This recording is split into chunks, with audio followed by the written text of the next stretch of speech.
أرسلنا نوحا إلى قومه أن أنذر قومك من قبل أن يأتيهم عذاب أليم. قال يا قوم إني لكم نذير مبين أن اعبدوا الله واتقوه وأطيعون يغفر لكم من ذنوبكم ويؤخركم إلى أجل مسمى إن أجل الله إذا جاء لا يؤخر لو كنتم تعلمون. قال رب إني دعوت قومي ليلا ونهارا فلم يزدهم دعائي إلا فرارا وإني كلما دعوتهم لتغفر لهم جعلوا أصابعهم في آذانهم واستغشوا ثيابهم وأسروا واستكبروا استكبارا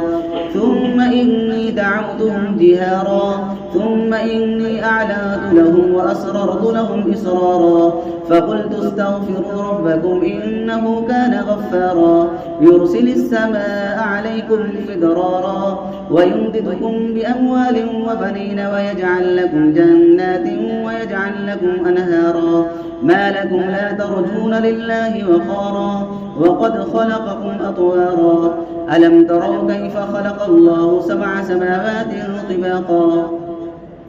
وجعل القمر فيهن نورا وجعل الشمس سراجا والله أنبتكم من الأرض نباتا ثم يعيدكم فيها ويخرجكم إخراجا والله جعل لكم الأرض بساطا لتسلكوا منها سبلا فجاجا. قال نوح رب إنهم عصوني واتبعوا من لم يزده ماله وولده